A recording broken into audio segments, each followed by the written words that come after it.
The following is a special presentation of Tony Kurre Radio. And welcome back to another Home Field Advantage. I'm Tony Kurre along with Teresa Autrey. She's been a broker in real estate mortgage business for over 30 years. She's the best. Teresa Autrey, 294-4210, 294-4210. She's with Expert Realty in Hoover. Teresa, how you doing, darling? Everything good? Doing fabulous. So I always have a little discussion with everyone before I do any of the 18 podcasts we do. And I always learn so much from all the people that we do shows with here because we only pick the best. And normally, based on what we talk about, sometimes we'll have some ideas before we start the show, which is the best way to go. But sometimes we don't. And sometimes those are our best shows. And I think today may be one of those shows because you were talking about dealing with builders today. When I think of a real estate person, when I think about a broker, I think about a person who goes into a residential area, sees a home. I don't know exactly how. For example, I live in Russet Woods. I'm not sure how a real estate person. I know a little bit about that neighborhood. Just a little bit because your name's on it. So I don't know how. First of all, just back me up a little bit. How does a broker recognize, or how does a broker get to sell a home? Is it through a friend? If they drive through a neighborhood and see, hey, a person wants to sell the home. How are you the broker of that home? Do you mean a resale? Like anybody? Yeah. Absolutely. Well, you've got a sphere of influence, and after you do business, like I started in new construction, so we had talked about how long people keep homes, and ever so often they're going to come back to you, especially if you deliver the customer service that I do, because I want you to feel like you just won the freaking lottery with me. You're going to get the creme de la creme. My name's not going to go on it if it's not quality. And I got in the business very young. I was 19. And some of my mentors were actually all of them were men. And they had been in the industry for 20, 30 years. And I was so blessed because I was able to see the building aspect. However, you have a couple of different options. Some people only do resales. Okay. And it might be your friends. Now, I don't do business with people that I go to church with, and I don't do business with people that I'm in special charity organization groups with. And the reason being is if I'm giving something, I'm giving it. And I don't want to cross-pollinate those. Gotcha. However, there have been a couple of times when my pastor called me or people at my church, and they were in desperate situations. Yeah. And I'd help them. However, the way you do it is if you're just brand new in the business, you start with your sphere, you find a neighborhood that you feel drawn to, is what I say. And I always tell agents, especially my new ones, I'm going to walk through 3 deals with you. Because number one, the first one or your first 3, let me say it like that, should be a buyer, a seller. And that third one is typically your niche market. And I really can't explain it, but I've seen people, they'll do a buyer, seller, and then they go into land because I've seen people do buyer sellers, and they'll get into REOs, which is real estate owned by banks and stuff, foreclosures. I have seen people. Now, I am specialized. I've got 37 designations. So over the years, I believe I believe I'm the most at the real estate commission because I believe you can do it all, baby. You can do it all. Well, you have to, because I went through the 07, 08 when people were going bankrupt and getting foreclosed on. My builders were having problems retiring because they didn't know how long it was going to last. So through that, you just develop and you level up or you level out. And the other thing is, once you give someone customer service, they will beat your door down. Yeah. Like they'll call, they'll be like, I want to do business with you. I have one investor called me for 6 months, every month. What can I do to get on your list? Just get me on your list. And when you've got a reputation like that, and then other builders, they'll see what you're doing for your builders, and they're like, hey, let's talk. That's awesome. And it's just about putting actions behind your words. And I have a little kind of under promise and always over deliver. I want them to walk away with the happiest things they've ever done. And I've been through some really tough ones. But there's not one client I couldn't stand in front of and talk to and have a good handshake with, probably some funny laughs with, and couldn't just sit down at their house. So pardon me if I'm asking stupid questions, but I'm going to ask questions that I think people would want to know. Typically, a person who is brokering resale values or residential homes.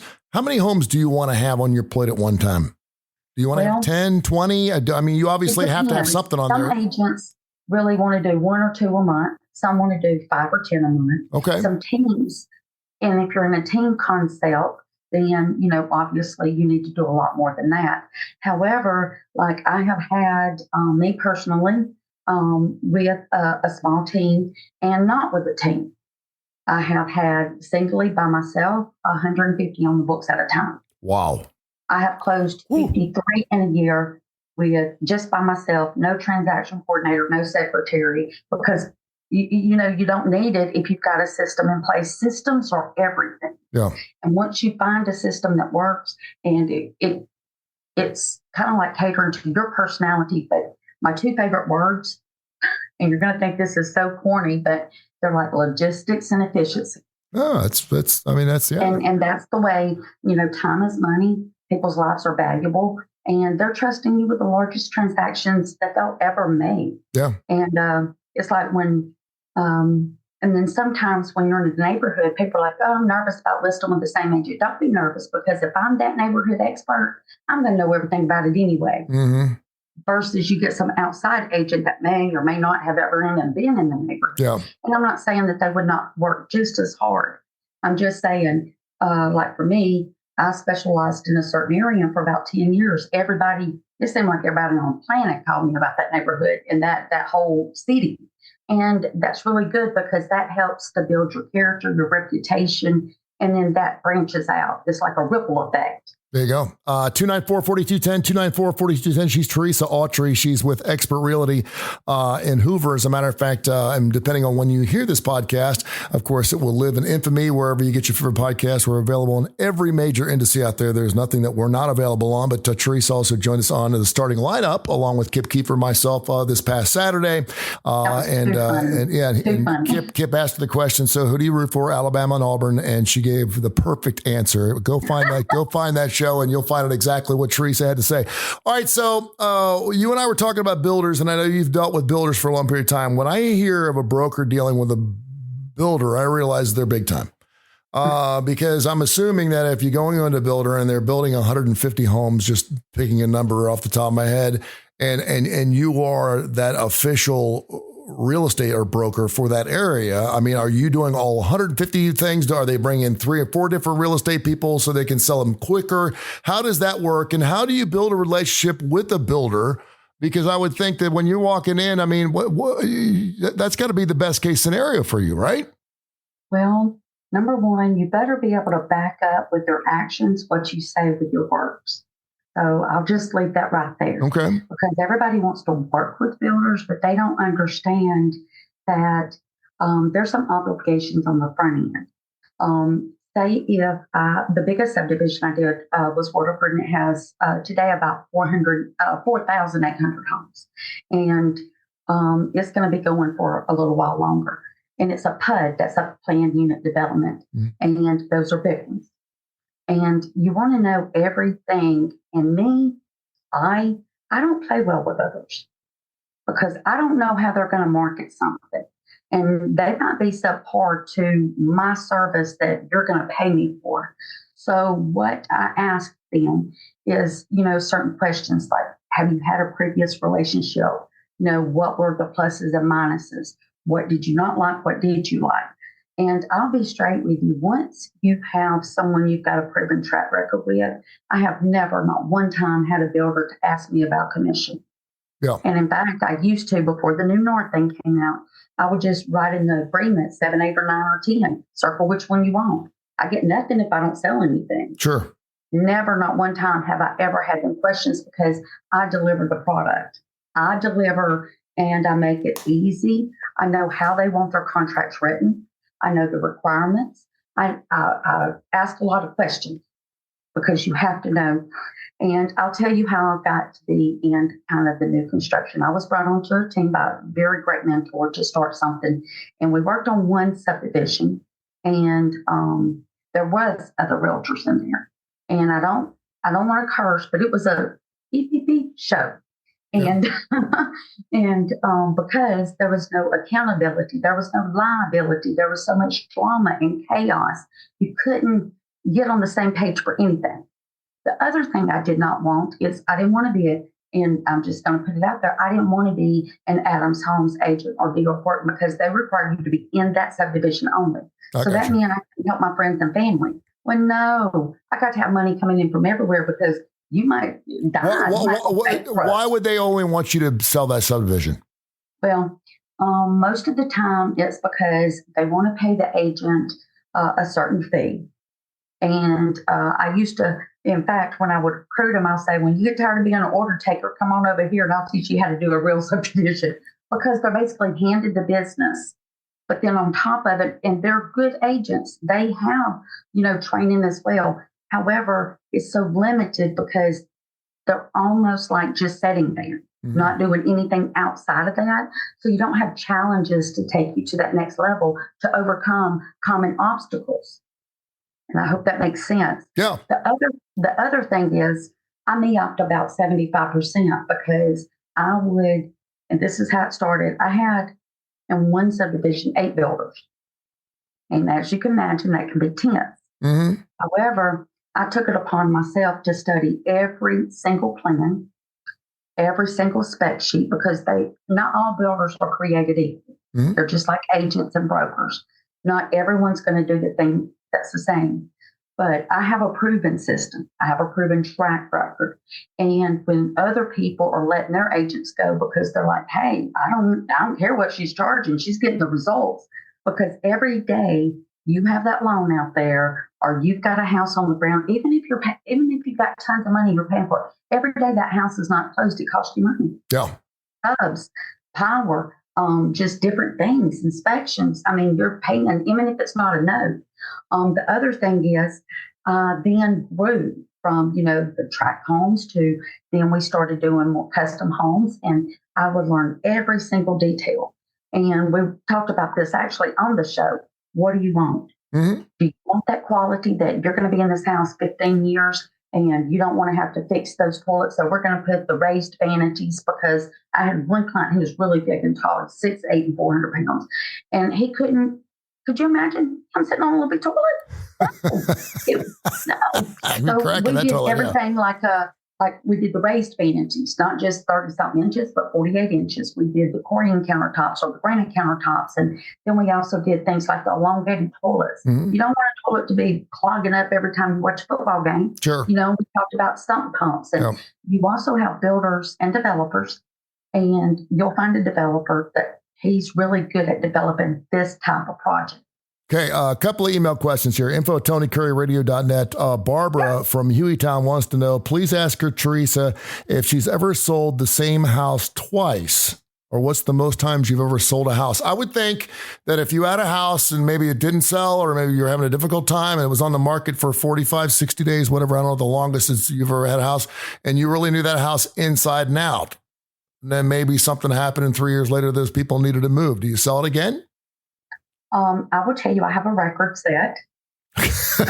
Okay. All right. This is hilarious because actually my former broker was just like in awe. I sold the same house 6 times. Wow. Can you please tell me how that went down? The first time it was a build job, and we sold it to an investor. And he bought several close together, as one for himself, one for rental, and one for his child. And he lived in the subdivision. Well, a few years later, he passed. So the child calls me, and so I sold this one particular house. So here's how it happened. I sold the original lot and the original new construction built house to him. Okay, then when he passed, I listed it again and sold it to someone else in the public.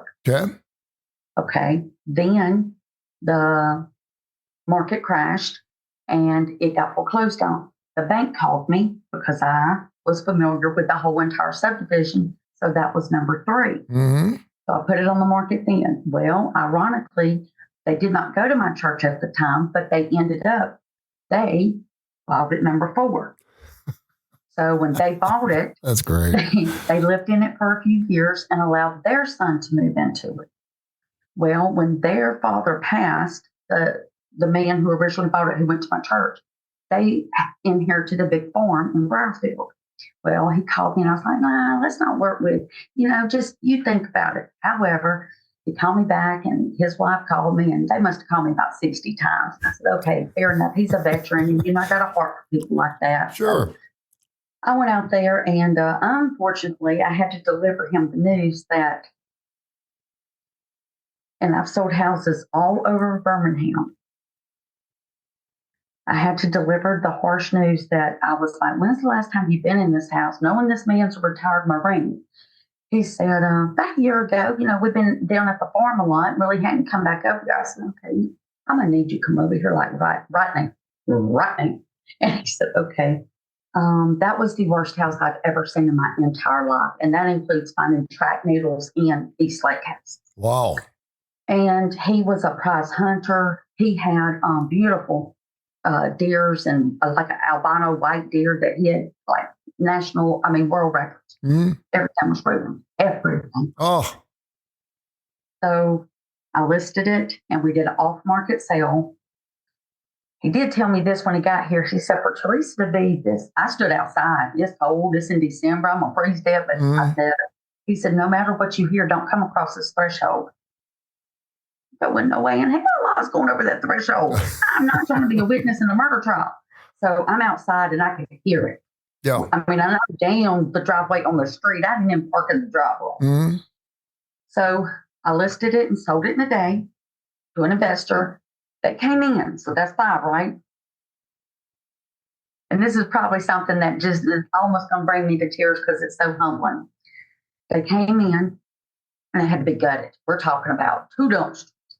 And nonetheless,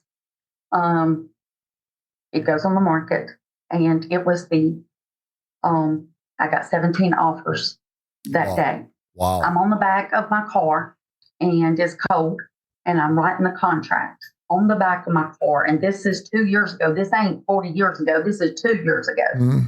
And I set the market on that. Now, originally, the house sold for $89,900. And what did it go for the last time? $239,519. Wow. And that's the most expensive house to this date that sold in the neighborhood. And not only did it sell, it actually appraised for more than that. So that's called setting the market. Yeah. So I set the market because it literally took that neighborhood from the 150 range to over $200,000. So I called a former investor who had 6. I said, buddy, your real estate portfolio just went up about $1.5 million. That's awesome. He was like, you're selling everything. But that's it, 6 times. That's awesome. Veterans Day is coming up here in a few days. We're going to talk about that in just a minute because I know that's something near and dear to your heart. Her name is Teresa Autrey. She is fantastic. This is her show, Home Field Advantage. I'm just happy to be.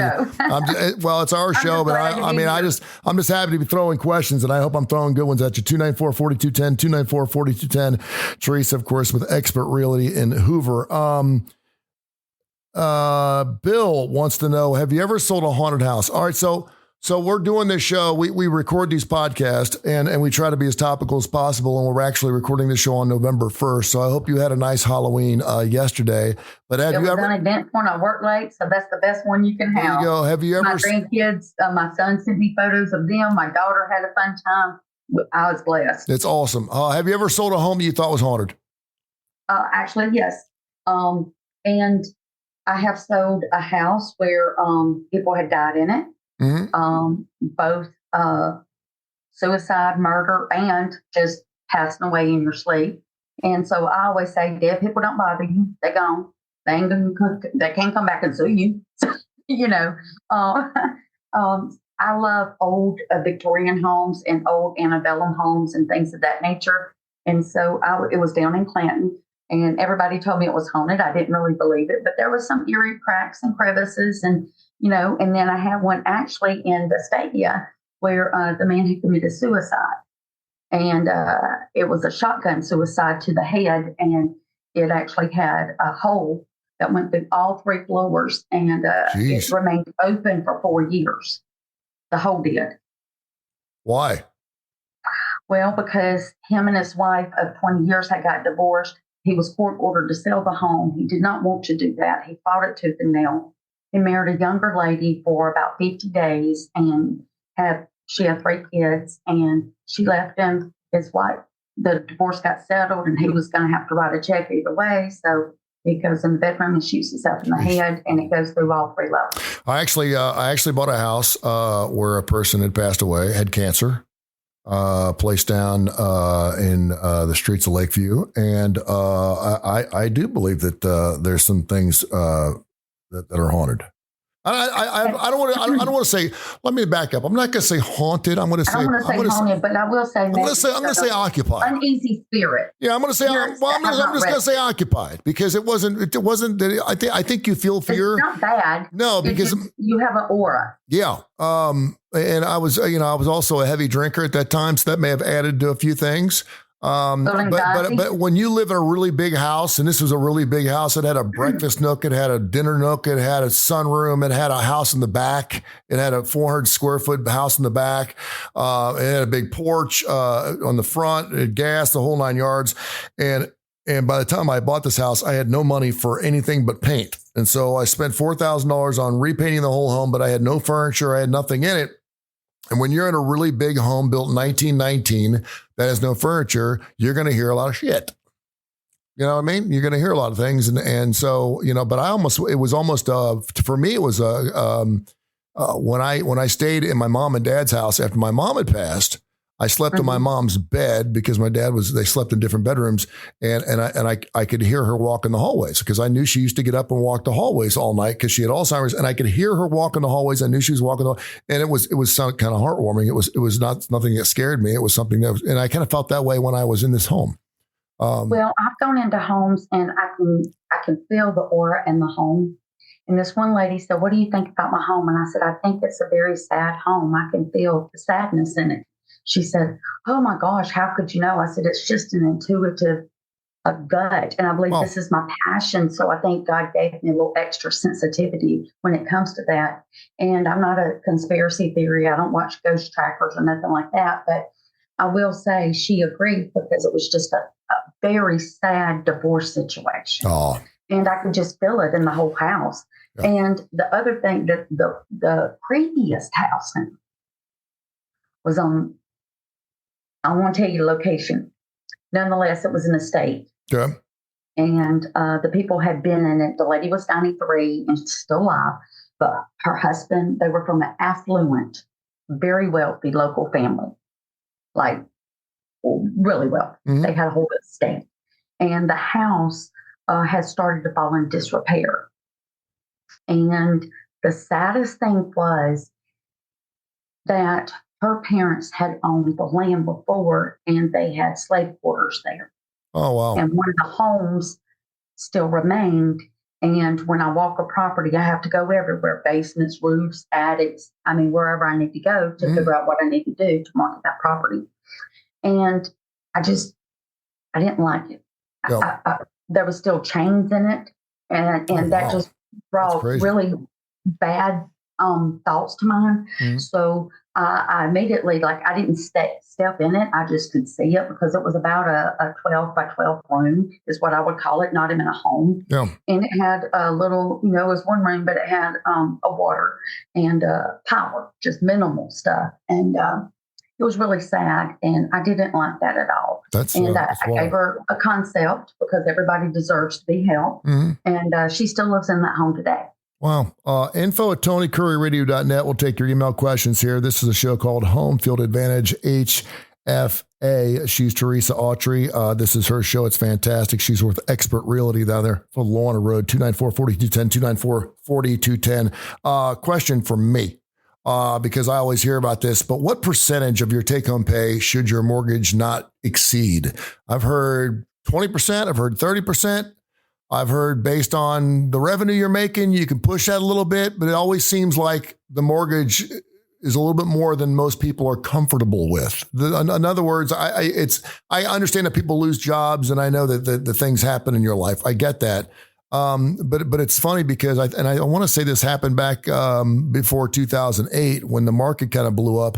But there were a lot of people getting in homes that were just way too big for their britches. I mean, there were people that had $50,000 homes that were, or $50,000 jobs that were moving into $350,000 homes, and I'm like, how is this possible? Because it was so easy to get into a home, and within months the home was empty and they were selling. What percentage? Is there science behind that, and what number do you usually tie yourself with? Well, there's an absolute science behind it, okay. And depending on where you are, like if you go VA, FHA, or if you're conventional, they have different guidelines. And I, for one, never had the situation you're talking about because I wouldn't allow you to finance in your Hummer and your cars and furniture. I didn't believe in that. A house is a house. And I can get most clients within $50 of their monthly payment. Okay, that's good. That's my job. Well, you're going to be doing that for me. I am so that's a numbers good. person. Yeah, that's good. And when you talk with, as a real estate broker, when you're talking with a mortgage company, or even if they're paying cash, you want them to feel like, you want them to understand things. And one of the things is, for instance, I was a single mom, I was making great money, and they're like, "Oh, you're approved for $400,000." I was like, "The hell I am? Are you crazy? I'm commission only with 2 kids."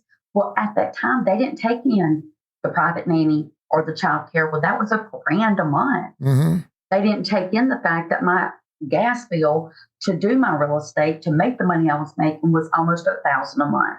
So they didn't even take that in for DTI, that's debt to income ratio. Yeah. So what I say is, do you want to live and this is unfortunate because a lot of people, I literally had this happen at Greystone. I went over to visit someone and I did not sell them the house, but they had no furniture. They had no lights. And I was like, well, what's going on? I didn't even think that was legal. Everything's going to the mortgage payment. It was called house poor. Yeah. They had the mortgage pay. They had a $6,000 a month mortgage payment. But they couldn't afford to heat it. They couldn't afford the water, the gas, the maintenance. And that's the saddest thing. What kind of lifestyle do you want to live? You want to be in, sudden death, overdrive all the time, having to work overtime and not having a life with anything positive in it. And that's fine if you do. That's your business. We're still in America today, and it's still free. However, I would always say give yourself a 20% cushion, because for me, even though I was approved for $400, I bought something that was $205. Yeah. Because, and that was my first big mortgage payment. It was $750, and I put 20-something% down, so I wouldn't have the PMI, the MIP. Right now, and I think we did a show on this right now, insurance is crazy. With all the hurricanes and the fires and the floods and the storms and everything. So I always tell people, let's get your quote. The minute we have a house plan, lot number, let's start to get those numbers in. And because by the time we get to contract status, you need to know your number before you sign that contract. Yeah. No, that's you bring up a great, because I was house poor when I bought that house down there in Lakeview, and I had a garden home over in Homewood, and I, for some reason, decided I wanted to domesticate and have a yard with a dog and blah, blah, blah, blah, blah. And I bought this house, and it was contingent on me selling the first house. Well, the mortgage guy I had, my broker, he said, we could figure this out where you could actually own both homes, and you could just rent that one. And I did that. And of course, having 2 mortgage payments, and I'm 23 years old, you can just imagine what I was into. It didn't take long before I was upside down really, really fast. And again, I had a home with, box springs, an aquarium, and a couple speakers. That was it. I was, there was no couch, there was no nothing. And I had enough money to paint the place, and that was about it. If you're going to have a house, you want to make it a home. So make sure you have some money to spend on it. All right. Tell people how they can find you. You can find me at teresa.expertrealty@gmail.com. I do a lot of question and answer sessions for people. I do a lot of research. You can also find me on Facebook, YouTube, our show, the podcast, your show and the podcast. And then you can also find me, I'm like on 40 pages of Google. But Expert Realty here in Hoover is a great location. And you can always just call me on my cell phone number, 205-294-4210. But I wanted to touch on something that I feel like is very important to the public when we're talking about the negative homes and the tough homes. and the new construction stuff. A few attributes to new construction is we've got pluses and minuses to everything. No one home is going to be perfect, I promise you. I don't care if it's $400 billion or $4. They're all going to have an issue, more or less. Nonetheless, builders sometimes have what they call deals with mortgage companies and with other, you can walk in with appliances bought, you can walk in with a lower mortgage rate because, again, they're locking these numbers in, the day that the rates are at their lowest or, and they will lock in so much money. Yeah. So we call it buying power, obviously. And so you may get a better deal in new construction or a lower rate, but then also not all new construction is made equal. And it does take time. And what happens if you sold your house the first day? But I have proven systems for all those scenarios, And I've had a couple went out and bought a Lincoln Navigator the day before the close, thinking that we're going to hit the credit report. It hit the credit report, and they didn't qualify for the house. So they had to go borrow another $50,000 from mom and dad to qualify for the house because it was a custom built job, and they would have lost their earnest money. Wow. There you go. So I really believe in setting expectations and educating them on the whole entire process, Yep. And that's why I have rules like they're going to get qualified, not pre-qualified, not pre-approved. You're going to get approved for a mortgage and the terms and conditions, because what if I show you the most beautiful home and your numbers look good and it's a Cadillac, but honey, you need to be buying a Ford. Yeah. And you know what I mean? And so I always say live below your means, because like for me, even though I could prove that much, I didn't want to have to rob Peter to pay Paul. I don't want to be that nervous person and in fact, this did happen to me. After it was an older home, but it had a new HVAC put in about 4 years before. Into it day before Christmas. And I had two systems because it's 5,000 square feet on one level, and the AC goes out. Did you not? Yep. Well, that was $5,000. Yep. And all I'm saying is that they have, just don't max yourself out. And I always tell young people, especially, you've got 30 years to build a house. Don't feel like you need to go out and buy this $10,000 sofa or, anything like that. And just keep your debt to income low, because you can never do it no way. Yeah, there you go. Hey, thank you very much. We'll talk next week. All right. Bye, dear. This has been a special presentation of Tony Kurre Radio.